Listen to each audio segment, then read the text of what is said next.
Les sorciers, mais il n'y avait pas tout ça. La pédophilie partout. Mais attendez, quel pays? Avec des dieux importés. Et vous êtes fiers. Genoux pleins. Pitié pour nous. Mon frère, si nous sommes ici, considérez-vous comme des élus. Certaines choses que vous entendrez ici, vous n'entendrez pas ça ailleurs. Commencez, quand vous rentrez, à vous poser des questions. Nous tous, chacun ici, sur nous-mêmes. Qui sommes-nous réellement? Où nous allons? Qu'est-ce que nous allons devenir? Parce qu'ici, ils sont ici, là. Ils ne sont pas non plus chez eux. On est mieux que chez soi. Même pas partout où vous serez, considérez que vous n'êtes pas vraiment chez vous. Alors, si nous sommes en train de négliger chez nous, qui sommes-nous? Que serons-nous? Alors, mes frères, je ne voulais pas être très long, je voulais vous raconter une histoire, la fable du chien, de l'homme et des animaux. Mais faute de temps, on aura l'occasion un jour, je vais vous raconter plein de choses puisées dans les tropismes et dans les contes de chez nous. Comme ça, vous allez voir la sagesse de chez nous, comment nos ancêtres concevaient le monde sur le plan métaphysique et cosmogonique. Je m'arrête là pour l'instant. Que Dieu nous garde.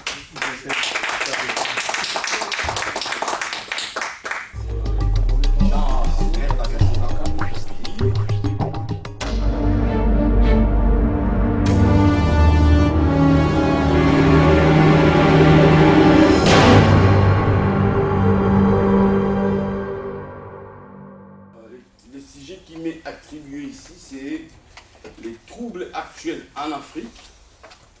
Les juristes, juridiquement parlant, on ne parle pas des troubles. Juridiquement parlant, on parle des conflits.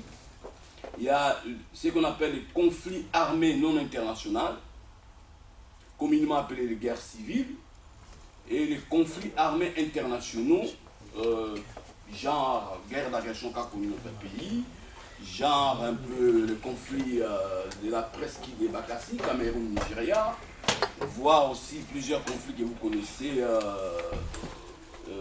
dans l'histoire des nations, dans les concerts des nations. Voilà un peu ces rectificatifs que j'ai voulu porter en ce qui concerne le sujet qui m'a été donné ici. Bien. Je voudrais dire ceci que, en ce qui concerne les troubles ou les conflits en Afrique, plusieurs experts ont dénombré différentes sortes de conflits, armés ou non, au sein des États. Donc, qu'on appelle il y en a qu'on qualifie des insurrections ou guerres civiles. Il y en a qu'on qualifie des conflits interethniques. Chez nous, nous avons le plus célèbre, c'est le conflit interethnique Ema-Lendu en Ituri, et qui a eu des répercussions très considérables, extrêmement graves, qui a fait qu'aujourd'hui même un des ténors de ces conflits, agissant comme viennent de le dire mes collègues, en sous-traitance, il y a, vous connaissez M. Thomas Lubanga, qui croupit encore dans les geôles de la Cour pénale internationale, puisque auteur des crimes contre l'humanité et des crimes de guerre, des crimes de guerre, voyez-vous, les nettoyages ethniques, puisque je ne sais pas celui-ci relève, excusez-moi, de l'ethnie Ema ou Lendu. Moi personnellement, quand j'étais au ministère des Droits Humains, j'ai été chargé d'être en contact avec un journaliste qui travaillait à la Référence Plus, qui me fournissait des éléments concernant ces conflits interethniques qui a fait couler beaucoup d'encre et de salive au niveau de la communauté internationale et au niveau même des Nations Unies. Donc voilà. Il y a aussi ce qu'on appelle... alors, comment surviennent les conflits?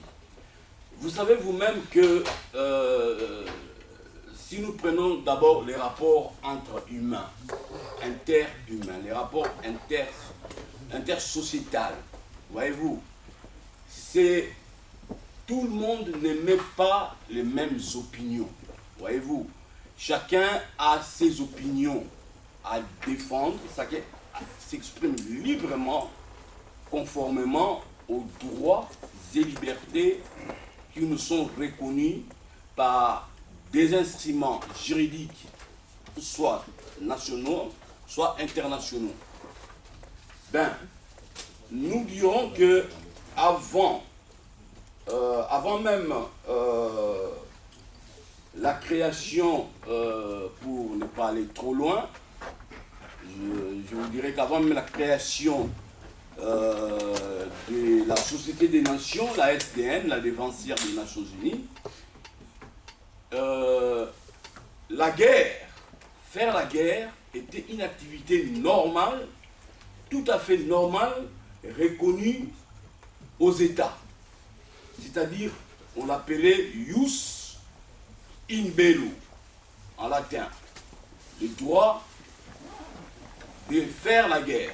Voyez-vous, bon, je donne un exemple. Un matin, la France s'est réveillée, enfin la France estimant que la Belgique, malgré certaines mises en demeure, plusieurs mises en demeure, la France ne les exécute pas par rapport à ses obligations. Un matin, je vais prendre Charles Bonaparte qui se lève et dit, bon, moi, j'attaque la Belgique. C'était une activité régulière et normale. Mais, en fin de compte, compte tenu d'indicibles souffrances et de certains fléaux que pose la guerre, il y a eu la première tentative. La guerre a été mise hors la loi par la société internationale. C'est depuis notamment les pactes Briand-Kellogg en 1928. Ce sont deux ministres des Affaires étrangères anglais et français. Briand était le pacte, je crois, ministre français, et Kellogg est ministre des Affaires étrangères. Ils ont signé ce pacte-là pour mettre la guerre hors la loi, ou la guerre comme un instrument. Donc ils ont interdit aux États de considérer ou de mener la politique étrangère d'un État en considérant celle-ci comme étant tout à fait régulière. Au fil des ans, il y a eu la première, entre 1914 et 1918, il y a eu la Première Guerre mondiale, vous le savez. Les États, entre les États, il n'y a pas d'amis, il n'y a que des intérêts. Voyez-vous, il y a le phénomène des dominés et des dominants. Alors, à l'issue de la Première Guerre mondiale, les États ont tenté de mettre en place une organisation qui soit à caractère universel, qu'on a appelé la Société des Nations. Donc, en 1919. Celle-ci a bel et bien fonctionné, mais il y a eu un petit couac, c'est-à-dire il n'y a pas, les États-Unis ne s'étant pas tout à fait engagés dans ces pactes-là, et de manière, donc c'est une des causes qui a fait que la Société des Nations a échoué. Vous voyez? Alors, par après, il y a eu la volonté, il y a eu les velléités irrédentistes, ou les velléités tout à fait extravagantes de Hitler, comme vous le savez, qui a voulu, croyant qu'il pouvait coloniser le monde entier. Il a, ça je suis en train de passer en diagonale pour vous expliquer un peu comment voilà, les choses sont évoluées. Alors, entre 40 et 45, il y a eu les conflits, la guerre entre Hitler et je crois les pays de l'Axe. Hein. Voilà, si on peut me compléter. Donc 40-45, on s'est trouvé à ce niveau-là. Il y a eu vraiment la Deuxième Guerre mondiale était vraiment très atroce, au point que vraiment les États se sont cette fois-ci décidés à mettre en place une organisation à caractère universel, je souligne très bien, qui soit de nature à vraiment à dire que non, la guerre, plus jamais un État doit mener la guerre contre l'autre. Ce serait là violer les principes fondamentaux de la Charte des Nations Unies.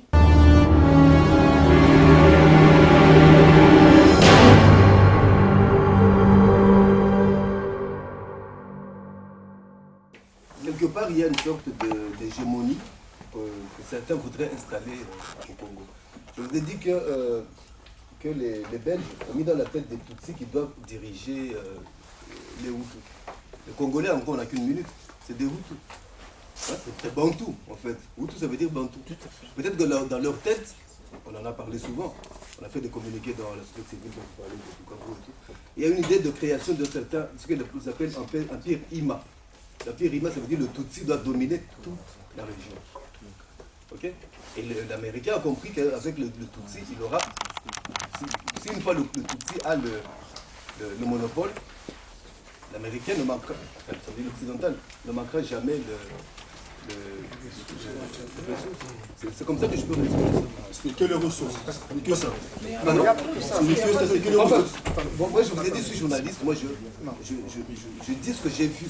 Moi, j'ai vu les morts, je me suis dit que chaque fois qu'il y avait des morts, j'ai vu des camions pleins de coltans qui repartaient, et de l'or. Parce qu'aujourd'hui, je peux vous dire que le Rwanda et le Burundi, depuis plusieurs années, ils sont les premiers pays exportateurs de coltan au monde. Alors qu'il n'y a pas un gramme de coltan dans le sous-sol rwandais.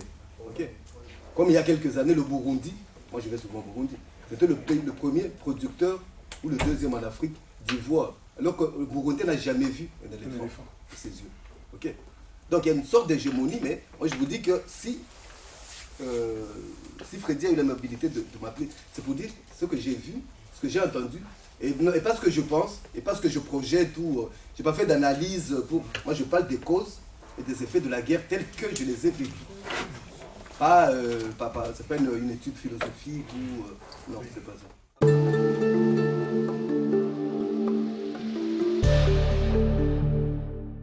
Que Kabila dégage, que Kabila dégage, que Kabila dégage, que Kabila dégage.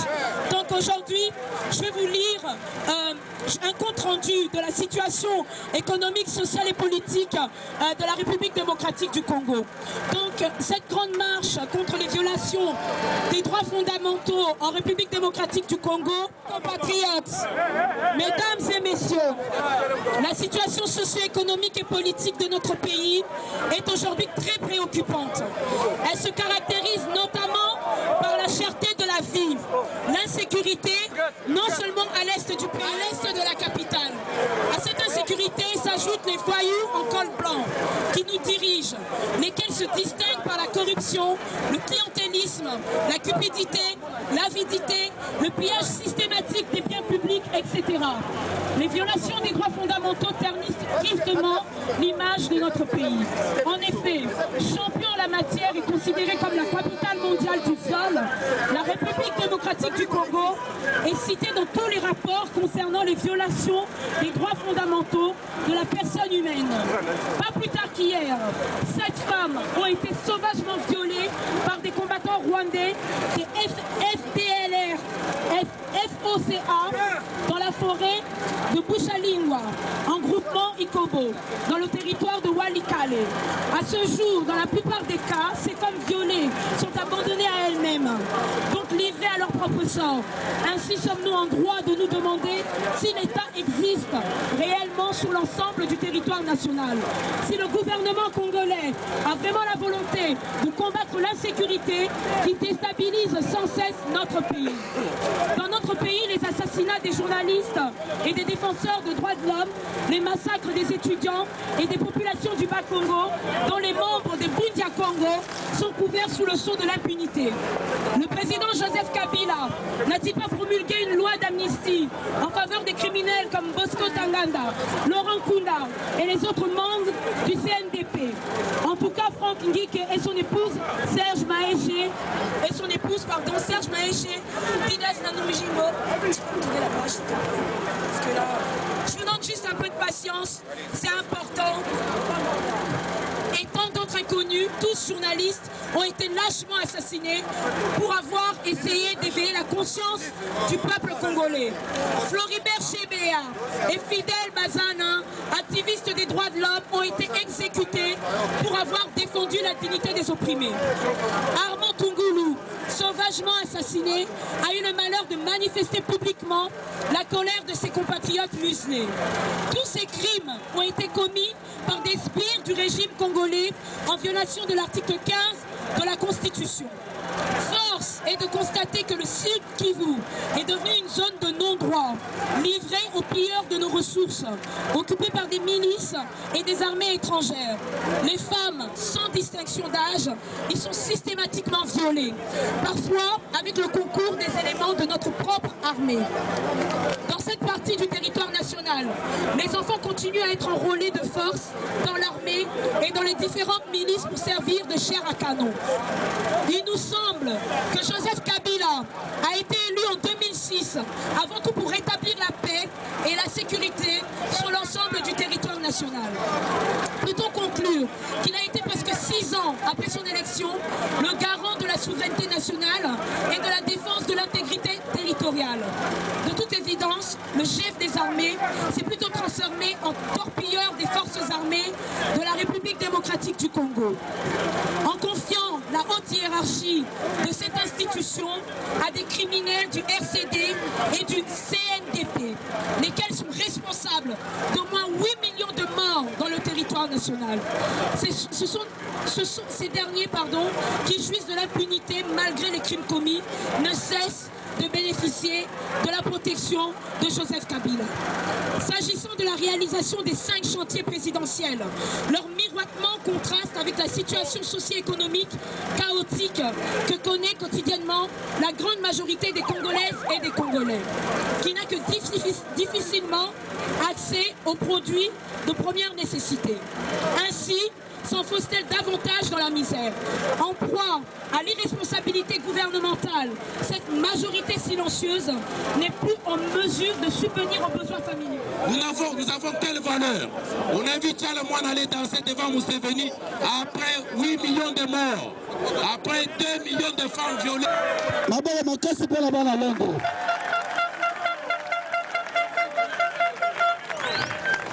Bana Belgique pe tobimi bino bomoni susi na biso ezalaki France tolelaki mingi puis lelo baparisien oyo basala biso ke tozala bamanifeste.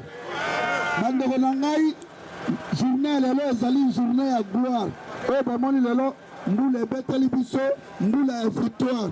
Lelo makila bandeko na biso emanifeste na ye Werera bandeko na ngai bodécouragé te tokanga gel na biso na mokolo lelo likambo na biso toyela kolongwa awa biso tu liboso ya sala na Zénith soki Zénith ole tombe bandeko na ngai Kisasa ebi makambo oyo bana IEC inutile Kongo momo basoda bandeko na biso bayebi makambo tosali lelo soki muziki oyo epepi lelo wa te ezali victoire mingi na révolution na biso.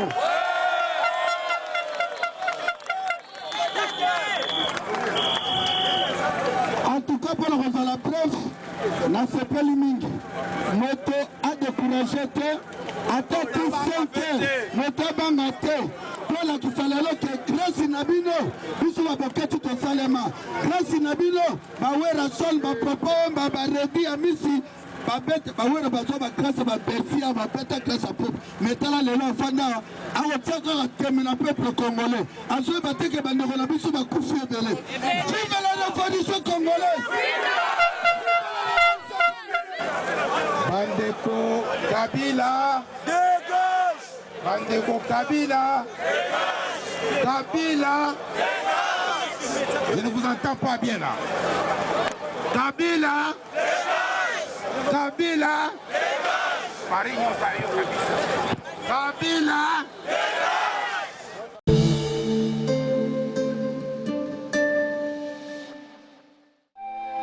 Un enseignement défi de Simon Kimbangu. C'était le samedi 10 septembre 1921 à Mbanza Sanda. Chaque être humain a reçu un don spécifique pour témoigner de la grandeur de notre Créateur. Dieu parle à travers les hommes qu'il choisit. Le samedi 10 septembre 1921 fut un jour spécifique pour l'homme noir. Tout au début du culte matinal, vers 9h, Kimbangu entre dans l'enclos en rameaux. Son visage est grave, son regard vif, et il s'adressait à la foule en ces termes. Mes frères, l'Esprit est venu me révéler que le temps de me livrer aux autorités est arrivé. Retenez bien ceci. Avec mon arrestation commencera une période terrible d'indicible persécution pour moi-même et pour un très grand nombre de personnes. Il faudra tenir ferme, car l'Esprit de notre Dieu Tout-Puissant ne nous abandonnera jamais. Il n'a jamais abandonné quiconque se confie en lui. Les autorités gouvernementales vont imposer à ma personne physique un très long silence, mais elles ne parviendront jamais à détruire l'œuvre que j'ai accomplie, car elle vient de Dieu, le Père. Certes, ma personne physique sera soumise à l'humiliation et à la souffrance, mais ma personne spirituelle sera au combat contre les injustices semées par les peuples du monde des ténèbres qui sont venus nous coloniser. Car j'ai été envoyé pour libérer les peuples du Congo et la race noire du monde. L'homme noir deviendra blanc et l'homme blanc deviendra noir. Car les fondements spirituels et moraux tels que nous les connaissons aujourd'hui seront profondément ébranlés. Les guerres persisteront à travers le monde. Le Congo sera libre et l'Afrique aussi. Mais les décennies qui suivront la libération de l'Afrique seront terribles et atroces. Car tous les premiers gouvernants de l'Afrique libre travailleront au bénéfice des Blancs. Un grand nombre de désordres spirituels et matériels s'installera. Les gouvernants de l'Afrique entraîneront sur le Conseil des Blancs leurs populations respectives dans des guerres meurtrières et s'entretueront. La misère s'installera. Beaucoup de jeunes quitteront l'Afrique dans l'espoir d'aller chercher le bien-être dans les pays des Blancs. Ils parleront toutes les langues des Blancs. Parmi eux, beaucoup seront séduits par la vie matérielle des Blancs. Ainsi, ils deviendront la proie des Blancs. Il y aura beaucoup de mortalité parmi eux et certains ne reverront plus leurs parents. Il faudra une longue période pour que l'homme noir acquiert sa maturité spirituelle. Celle-ci lui permettra d'acquérir son indépendance matérielle. Alors s'accomplira la troisième étape. Dans celle-ci naîtra un grand roi divin. Il viendra avec ses trois pouvoirs. Pouvoir spirituel, le Kinzambi, pouvoir scientifique, le Kimazahu, et pouvoir politique, Kimayala. Je serai moi-même le représentant de ce roi. Je liquiderai l'humiliation que depuis les temps les plus reculés, on a cessé d'infliger aux Noirs. Car de toutes les races de la terre, aucune n'a été autant maltraitée et humiliée que la race noire. Continuez à lire la Bible. À travers ces écrits, vous arriverez à discerner les actes de ceux qui sont venus nous apporter ce livre et les écrits ou principes moraux contenus dans ce livre. Il faut qu'un voleur soit saisi avec l'objet qu'il a volé. Nous aurons notre propre livre sacré, dans lequel seront écrits des choses cachées pour la race noire et les peuples du Congo. Un Nlongi, un enseignant-instructeur, viendra avant mon retour pour écrire ce livre et préparer l'arrivée du roi.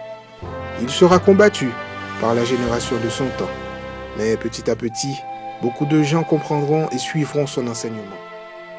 Car sans ce Nlongi, qui préparera les peuples Congo? Car l'arrivée du roi sera très meurtrière et sans pardon. Alors il faut que les peuples du Congo soient instruits avant cet événement. Vous ne savez pas encore ce qu'est qu'une guerre spirituelle.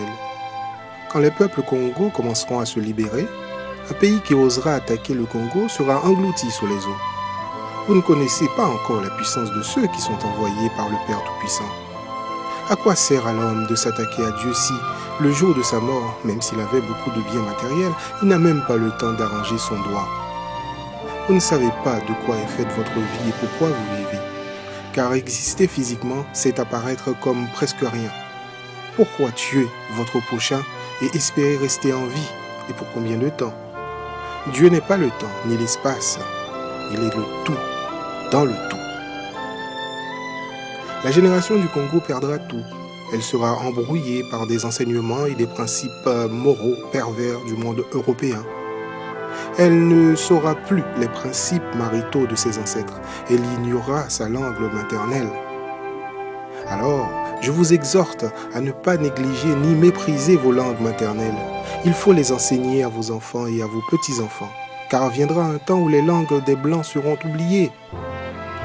Dieu le Père a donné à chaque groupe humain une langue qui sert comme une alliance de communication. Préparez-vous à la prière.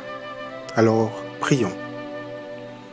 Prière à vous tous les anges du trône céleste, source de notre existence. Prière à vous les 7 anges qui siègent à la cour de Dieu Tout-Puissant. Prière là où se lève le soleil et là où se couche le soleil. Prière à l'est et à l'ouest. Prière à vous, notre Dieu créateur. Prière à vous, notre Dieu gouverneur de l'humanité. Prière à vous, tous les anges de la terre et de l'air. Prière à vous, les anges qui gouvernent les eaux et le feu. Prière à vous, le grand esprit Congo. Prière à vous, tous les anges de la guerre qui gouvernent le centre du Congo. Prière à vous, tous les anges de la victoire qui luttent dans les 4 coins des cieux et de la terre. Au nom de l'œuvre que vous m'avez confiée devant les cieux et la terre, je le répète 3 fois. Faites à ce que votre sainte bénédiction puisse remplir les cœurs de ceux qui se lèveront pour aider les peuples du Congo. Je vous le répète encore 3 fois, et je m'adresse à ceux qui mépriseront mon œuvre par ignorance. J'implorerai notre Père Créateur afin qu'il leur pardonne et qu'il leur ouvre la voie de la compréhension. Mais gare à ceux qui vont se servir de couteaux, de flèches, de fusils, de poison et de la sorcellerie d'envoûtement ou de tout autre moyen de nuisance pour causer la mort et la désolation au peuple du Congo. Ce genre de truands, qu'ils soient des Blancs ou des Noirs, qu'ils soient des Bakongo perdus ou des Bangala, qu'ils soient des Baluba ou des Swahili, ces esprits des ténèbres, je le jure, au nom de tous les envoyés qui ont été tués au Congo, en Afrique, en Asie, en Amérique et en Europe, que leur esprit maudisse ces ignobles individus, qu'ils soient détruits et envoyés dans les prisons spirituelles des cieux. Je le demande et je le commande à vous tous les anges.